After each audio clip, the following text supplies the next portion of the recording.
Pearls of Thindom. I normally do this one a little bit earlier in the program because I kind of want to just catch you at the time where you may be becoming a little bit despondent and might be feeling like, for a weight loss program, I thought I'd be losing a lot more weight. Or where are the recipes? Or this is hard. And why haven't I lost weight for the last 4 weeks, even though I do everything right? So all of you have passed that phase by now. No? No. Okay, I'm going to imagine that I didn't see any of those things. So no, you haven't passed that phase. It's an ongoing phase. It will repeat. You will have times when you lose and you will have times when you don't lose. And there will be times when you don't understand it. And the scariest thing to do is to have a really bad week, what you say. You all say, a really bad week. And then you weigh yourself and it's like, you see it went down. And then next week you do everything right and it goes up. And you think, okay, wait. So when I eat cake and chips and don't care about the diet, it goes better. But you know what actually ends up happening is your body has taken a week to respond to your action. So you change the way your energy comes in or gets spent, and your body reflects it a week too late. So if you're not careful how you interpret that result, you go, bad is good, good is bad. No? But it's actually this little delay. The other thing is you've got to keep doing what you do for at least 3 days before it becomes a habit. That means not Monday to Thursday.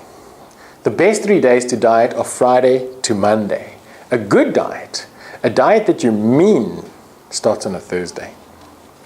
The diet you don't mean starts on a Monday. No, because we all diet on Monday. Let's be honest. We put everything off till Monday. I normally know when somebody comes and says, Doc, I hate these cigarettes. I have to stop smoking. Give me that tablet that stops you smoking. There you go. How long can I keep smoking? It's like, well, when you said hate, you meant, don't love quite as much as you used to. Kind of your mom says you should stop, or it's a great idea. Your wife throws you out of the house to smoke. It doesn't mean hate. It means it's the right thing to do and it's a good idea, but you don't want to stop. And that's a dangerous place to be because 9 out of 10 of those people will not stop. So Pearls of Thindom, what are we going to talk about tonight? I'd like to just talk about a couple of things of how do you save yourself during this time when everything seems to be a little bit disorganized. I'm going to stand a bit closer tonight so that we can get both in. So this is a theory. Let me write the name of the book here that I got a lot of these little tips. A book I really enjoyed reading and I thought everybody should know. And it's not a secret, and so I give them credit for it because I think it's a book that everybody should go and find and read. It's a book called Switch. And the only part I think I get wrong is the author. So it was written by 2 brothers, and I think they were the Lehman brothers. They either wrote this book or invented the washing machine. But I mean, you can Google that. So they've written a very, very good book, which has to do with how people make decisions and how people stick to those decisions and how people change their habits and how basically to bring about change. So one of their things that I really liked is they talk about bright spots. How do you look at statistics and how do you analyze information that you receive to decide how do we make the changes or where do we apply the changes? And their theory is that most of us tend to focus on the negative or the thing that's the most painful or the thing that's the most obvious or the place that we're losing the most money. If you have a kid and he brings home a report card, if he's got 6 A's and 1 D or E, guess which one you pick on? Not the A's, hey? You say, well, what happened in maths, boyki? It's like this poor kid, like, take dad. Six distinctions. It's like, no, but you're like a 7 distinction boy. But that's how most of us tend to be. The joke is, so he does 6 A's, a D in maths. What do? We send him for extra maths classes. So we take the one thing he's not doing well in, the one thing he's probably not enjoying, the one thing he probably doesn't understand, and make him do more of it. And this is a very normal reaction. And you know what the result is? That on the next report card, he gets a B for maths, so fantastic, we fixed the problem. But guess what else? He gets a B for everything else. Because we put a strain on him and forced him to do something that was not his natural thing to do, his natural inclination. So we've denied him sort of the recognition for the things he's achieved and focused on the negative rather than the positive. And when you diet, you tend to do that. That's why you talk about bad weeks. Because when you talk about bad weeks, all you're thinking about is the things you did wrong in that week. But you should really be concentrating on all the things you did right in that week, because I know you did a lot of things right as well, but you don't think about those. So you might be able to say more correctly, I did fewer good things this week, rather than I had a bad week, or I really was out of control this week, or I couldn't help my cravings. But we tend to do that.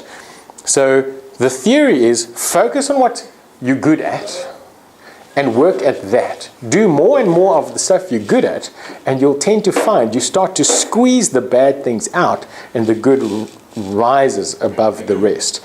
Certainly with the diet, when it comes to a lifestyle change, I want you to keep doing the stuff that you're good at and keep chipping away at the stuff that you have problems with. Your coffee, your alcohol, your bread, your fruit, your excess, your bad timing, your poor organization. Some small things. But what happens is if we don't keep doing the bad and focus, if we don't keep doing the good and focus on the bad, eventually we start to do more and more bad. And as human beings, we tend to go back to the way we were, rather than keeping even a 50-50 version of what we're doing now. So nobody in this room will deny that the way you've been eating or trying to eat over the last few months is good. It's much better than it used to be. You have a better understanding of how your body works, how the food works, what you should be looking for, what you should be avoiding.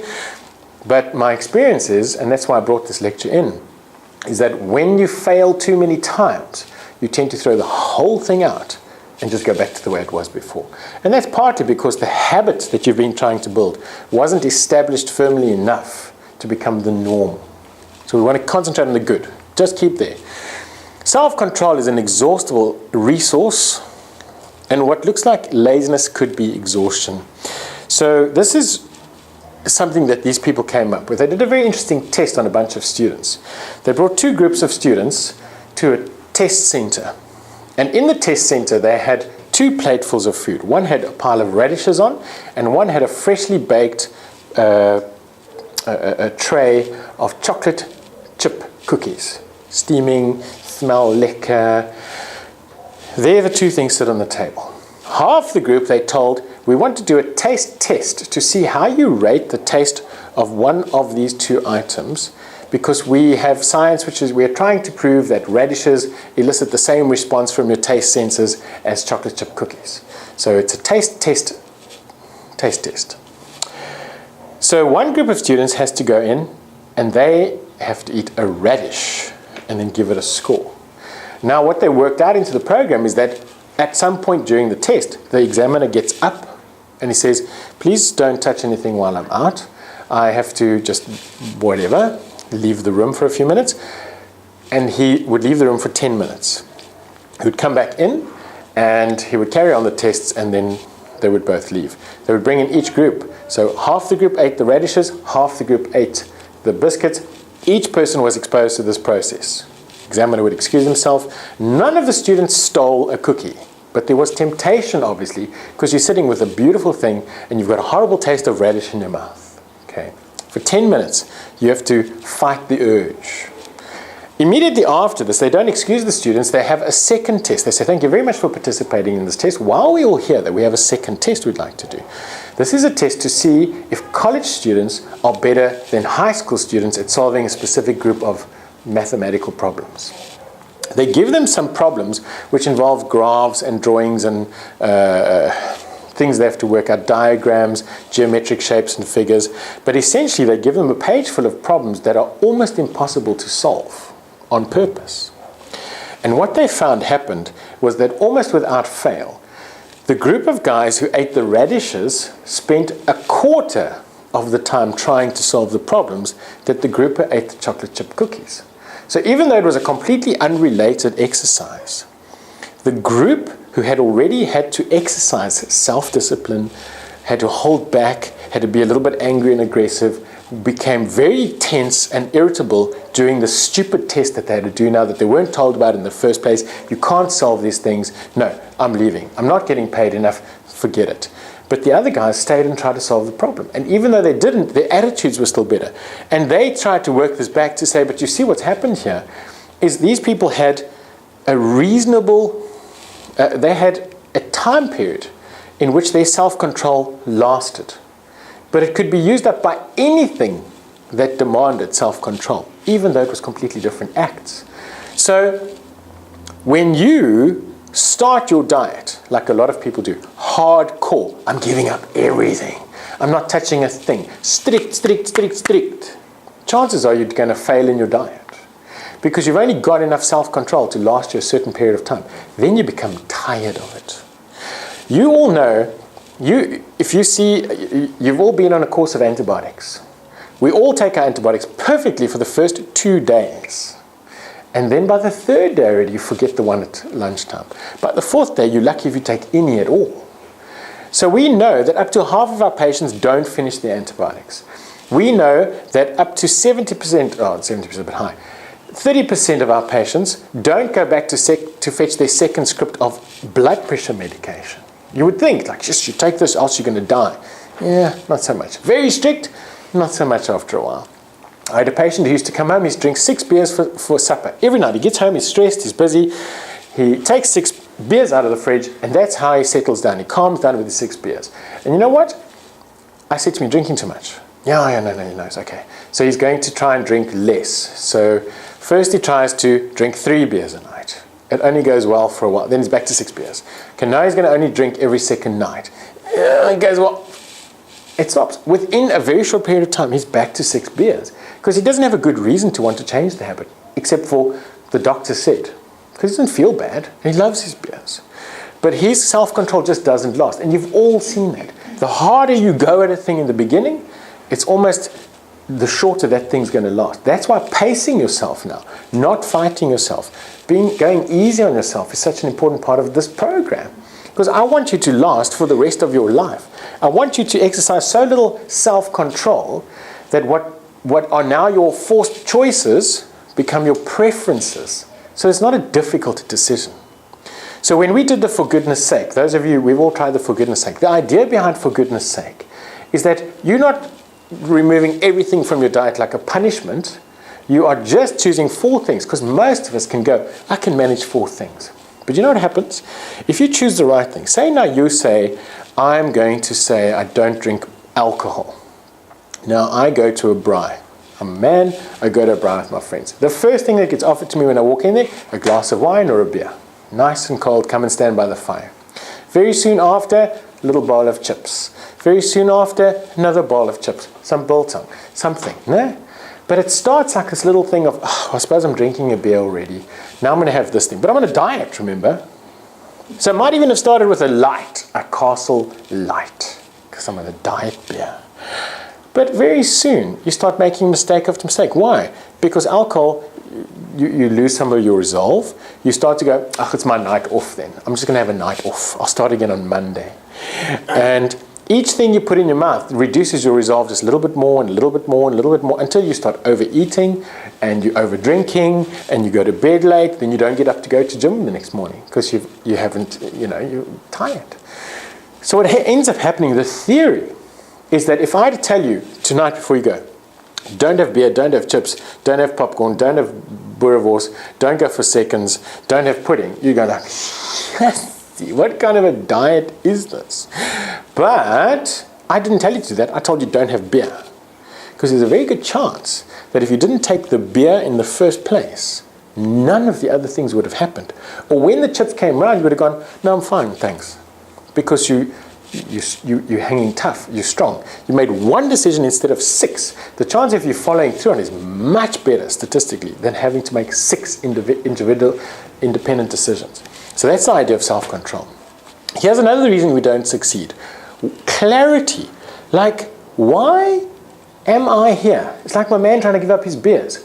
Why? Because Dr. Fourie said, that was great on the first day. Or it was great when he saw his blood pressure was a little bit high. But every day that he feels better, he starts to tell himself a story in his head. He goes, but these beers have never hurt me in the past. I love beer. I feel so nice when I drink my beer.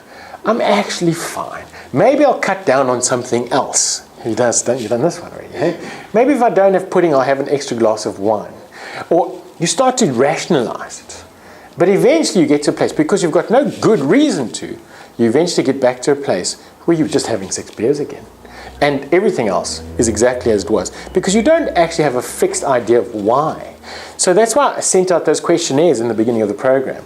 I want to know, why are you here? What do you weigh currently? What do you want to weigh? Do you have an idea? Because if you came here and you wanted to lose 60 kilograms, I'm going to be very disappointing. If you came here thinking this is a massive diet, then maybe even that's disappointing, because like we said before, this is a health program.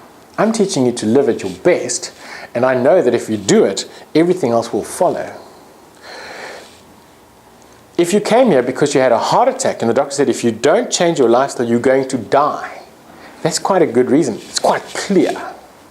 So people with heart attacks are amazing patients to work with because they change everything. Overnight. No argument. I never have to discuss or debate. I see diabetic patients on injections, insulin injections. I never have to argue with them about the injection, about the dose, about the price, about the need to watch what they eat. Never. But try a heroin addict. He is constantly, I give them a product, there's something called methadone that they get to help them get off the heroin. It works like a bomb. But as soon as they feel fine, you know what they want to do? They want to get off the methadone. They want to cut back. They want to save money. They want to go without it. They want to compensate. Because the clarity is not there. They don't have this clear understanding of, if you stop this, you will die. So it's constantly going on. But you're the same thing. So here's the thing, is what looks like resistance. Sometimes when you feel like, I'm just having a bad week, I just can't get back up on it again. You know, your diet went really well for 2 or 3 weeks, then you just started to struggle a bit, and you could never get back into it. You couldn't get back in the zone. Maybe it's because you haven't defined the reason you're doing it. Because I'll tell you this, you know how many diets advertise, do your diet before summer so you can look good in your bikini? Now, I've never even worn a bikini. So the truth is, I think I'd look good in a bikini, but which is not actually necessarily a good thing then, I suppose, eh? Yeah. So that's really not a big motivation for most of us. No? Looking good in a bikini, looking good on the beach, our beach bodies. It's like, okay, we live by the beach, but how many times do you go to the beach and show your beach body to the world? Never. 20 minutes, half an hour on a good, no. It's really not a motivation. So if you're doing it for how I look, guess what? Sadly, the worst reason possible to do a diet is because I want to look better. Because you don't have enough, some of us do, I suppose, but most of us don't have this. You've got to find a reason. I want to get my cholesterol from 5 to 4. That's clear. I want to get off my blood pressure medication. That's clear. I want to reduce my diabetic dose. That's clear. I want to be the weight I was 10 years ago. That's clear. I want to do an Ironman. That's clear. I have a goal. I have a clear thing lying in my future that I'm now going to aim for. I have achieved my goal only once I have done that thing. I need a reason to get up every morning. Just doing it because it's a good idea, because my husband drags me along, or my wife, I suppose, my wife drags me to this meeting, not clear, not a good idea. Guess what? Not going to succeed. Why are you doing it? What's your target goal? How long are you going to keep doing it? You need to know these. So if you want us to resend the questionnaire, you can do that. I'm going to send you one again before you finish, because you need to be clear again when you finish a program, what now? Because a lot of people finish the course and they start putting weight back on again. You know how? When they finish the course, they go to a restaurant to celebrate the end of their lifestyle and weight loss course with beer, alcohol, and cheesecake. It's a fantastic thing I normally go with. So, but that just shows you, it's like, wait, we haven't learned the important lessons here. That's not important. Clarity. Am I moving away or am I moving towards? Some of us look for reasons to do something. If we find enough reasons to do it, then we do it. Some of us look for reasons not to do something. If we don't find enough reasons not to do it, then we do it. When you buy a car, when I buy a car, I check, it's a lekker car, it's a lekker color, it's a lekker chick magnet, it's going to have a good resale value. It's got power under the engine, under the hood. It's a lekker car. I'm moving towards it. I'm trying to find reasons to buy this lekker car. When my father looks at a car, he goes, so how many cars have you sold like this in the year? What's its maintenance plan? What's its warranty? I've heard these cars just break down for no reason. What other colors do you have? Because this color doesn't suit me. And I've always had these funny lights at the back because, sometimes they're just silly lights. But why are you looking at the car if all you're doing is finding fault with it? But the truth is, every car he looks at, he finds faults with. And you know which one he buys? The one he finds the least faults with. He might end up just buying one where the salesman says, I can see how this guy's thinking. And he just plays him at his own game. And he just says all the things he knows he needs to hear to end up putting this, this must be excellent because the salesman said. So diets work like that. If you're doing this to benefit you, then you are more likely to keep doing it. If you're doing this as a form of punishment because you've been so bad at what you're doing and you see every decision you make as some sort of a punishment, removing all the nice things that you're eating, then you are less likely to succeed. If you see it as everything I eat that's healthy is good for me, it's going to keep me healthy longer, it's going to help me enjoy my life, you're moving towards something more likely to succeed. Here's another one. Do I believe this can be done even when it doesn't look like it? Now, that's the hard part for you guys that have hit that plateau in your weight loss. You have to decide, is what I'm doing the right thing? Am I doing it for the right reason? Have I done it long enough to truly decide if it's not working? Is the problem with me or is the problem with what I'm trying to do? Because guess where the problem normally is? With you. So, did you ever see the dog whisperer or the super nanny? These women that change your children and these people that change your dogs. Do you know what always fascinated me about those programs? Super nanny gets paid to come in to fix the children. You know who she ends up fixing? The parents. Dog whisperer comes in to fix the dogs. You know who he ends up fixing? The owner.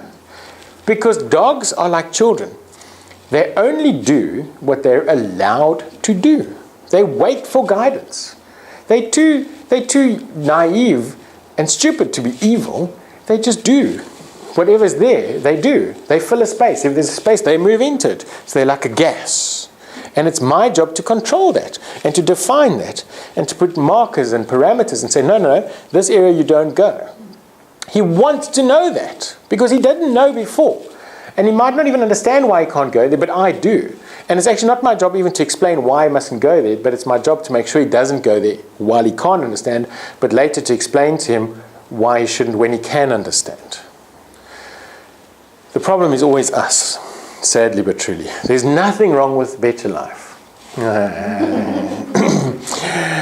Did you see where I was working to there? Did you pick up on that? Eh?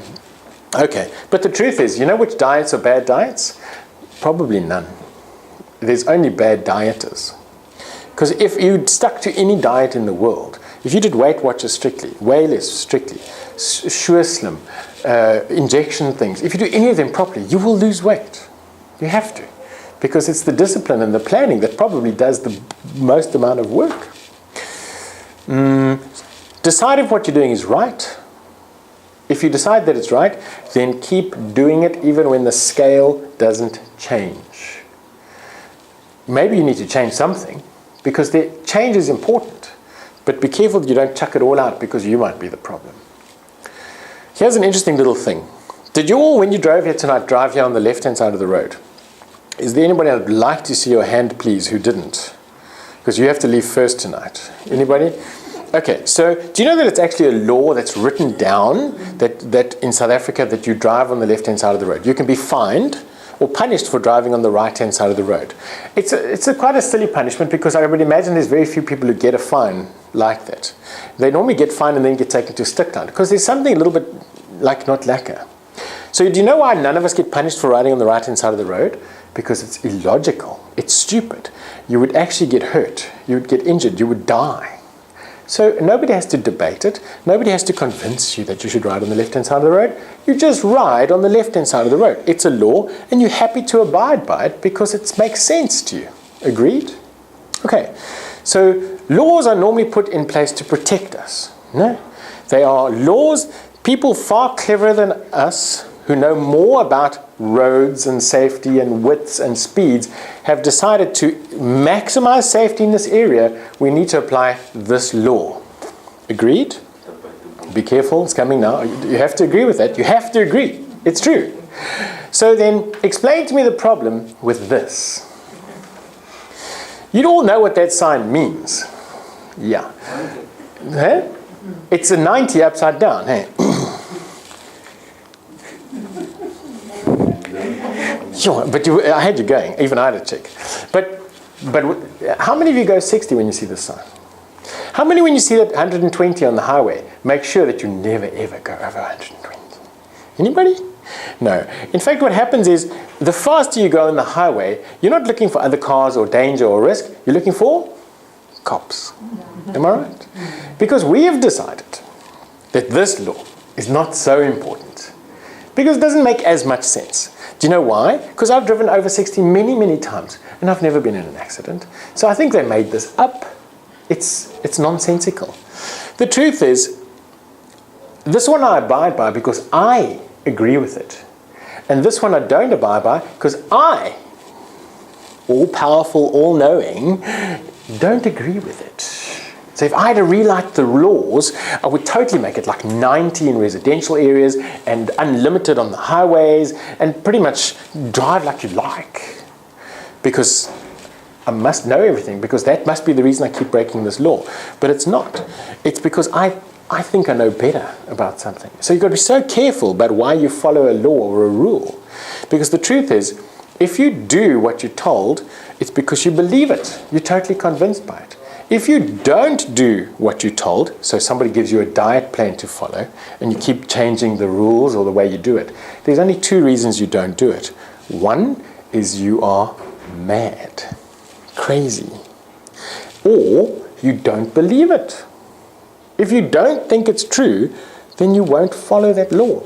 You will make up your own laws. So you're either insane or you are unconvinced. In which case, continue looking for another reason or a better thing that is more convincing for you. But the reason I talk as much as I do is because I'm trying to convince you.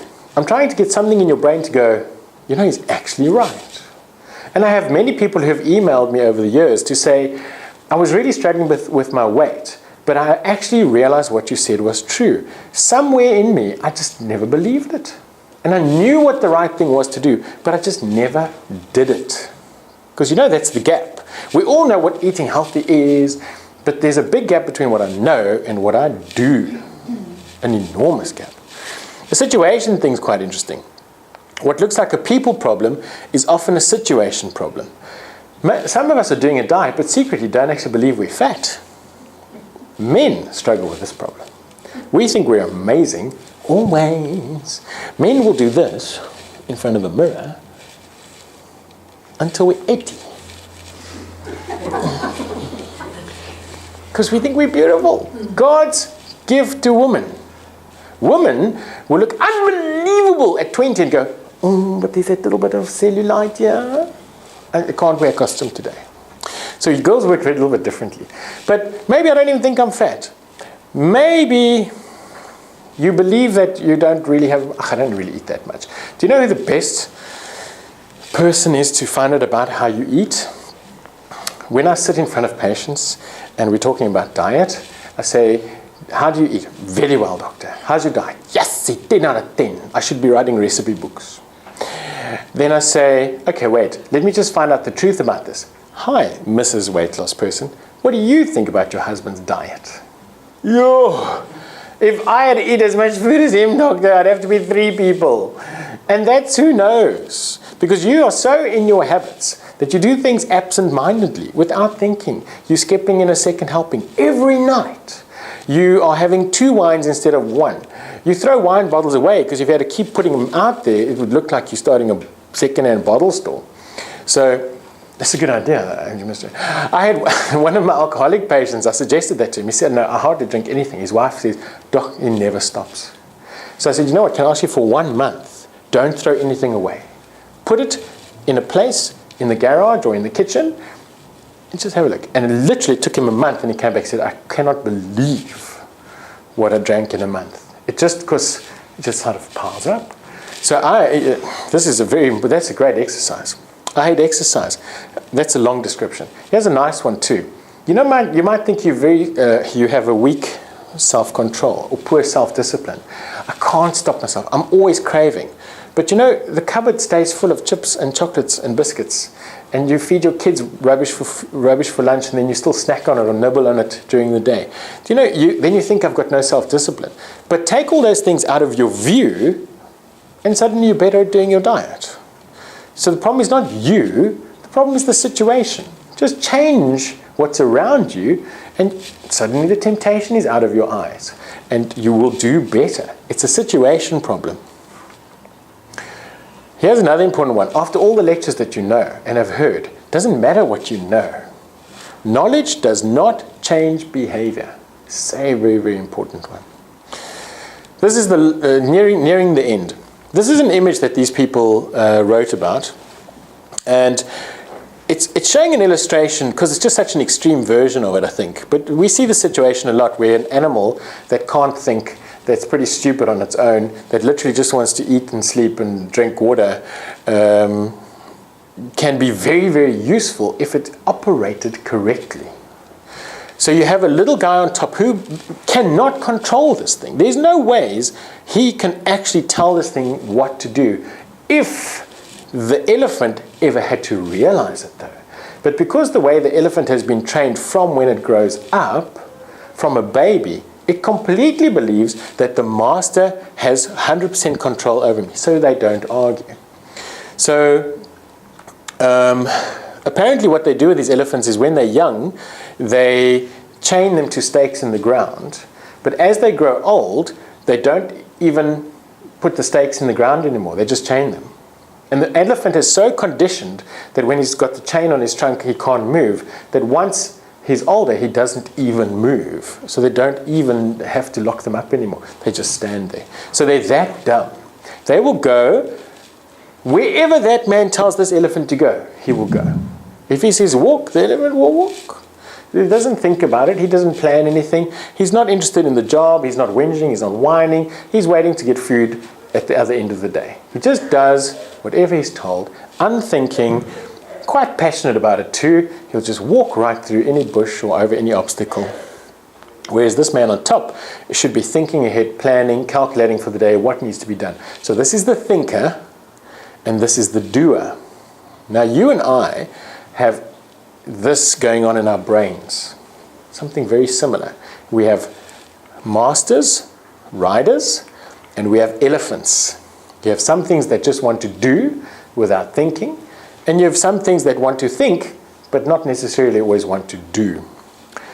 So we know the elephant, we tend to think of him as the all-powerful, just go, go, go. The passion, the power, the emotion, the instincts, but he has no direction. He just does what he thinks. He does what he believes. He has no specific connection or belief system, so he just does whatever seems to be obvious in front of him. If there's something good to eat, he will go towards it and eat it. He doesn't think about good and bad, right and wrong, evil. He just does it. He has no evil in him. He has no direction. He has no reason to walk left down a road or right up a road. He does whatever. The driver or the rider has to think and plan and sees, and has to plan ahead. He requires proof to believe something. He requires evidence to continue with something. But he also can overthink something, lacks emotion, easily distracted by what's happening around him, and is very much under the control or using the power of his mind to achieve what he needs to achieve. So how does this apply to you? Think about the last time you decided to go to gym the next morning. So you haven't been to gym for a long time. So the driver, the rider says to your brain, you need to go to gym. And you say, I need to go to gym. However, in the morning, unfortunately for most of us, the elephant wakes up first. And the elephant goes, oh, are you kidding? Who wants to go to gym? I'm so tired and it's raining and it's so full there and then you're going to be late for work and you've got to shower again. Any reason you can think of, but suddenly the elephant takes over. The all-powerful elephant. overcomes because the rider wasn't clever enough in his plan. If the rider had planned to meet another rider at the gym, his chance of getting there was better. If the rider had set his alarm to say, at 6 o'clock I will get up and go to gym, he had a better chance of doing it. But if the rider said, if I wake up in time, I will go to gym. Have you guys ever done that? Yeah, I've done that. And I even like gym. It doesn't work for me. If I say, it's a Saturday morning would be a great example of that. I'm tired after a week. I know I want to go and do something. So I'll sleep until I wake up, and then if I wake up in time, I'll go to gym. Hardly ever. The rider has to plan ahead, because if the elephant gets in there, if you approach a social situation where there's going to be cake and alcohol and whatever else is happening, and you haven't thought ahead about how you're going to react in that situation, guess who makes the decisions for you? The elephant. It just plows through whatever's there. And those are the days when you get to the end of the night and you've made 100 wrong decisions. Those are the weeks that you get to the end of the week and you've made every decision was bad because you didn't plan. You know that as well. When you plan the meals ahead of time, you're more likely to eat better food. When you get home at 8 o'clock at night and you haven't thought about supper, you're more likely to eat the wrong thing. Your children, the lunch boxes that they get, everything about you, it's an elephant and it's a rider, constantly in battle. One is trying to think, one is just trying to do. And if you don't direct the elephant is going to destroy you. Elephant's going nowhere good.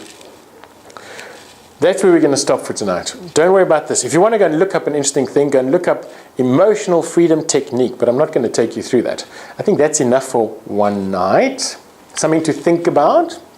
If you want to catch more of this thing, go and read the book. It's absolutely worthwhile read. Brilliant, brilliant, brilliant book. And it hopefully just help you to stay the course, because I think that's what you need. It's nearly the end of BetYaLife. So you're on your own very soon, sooner than you wish.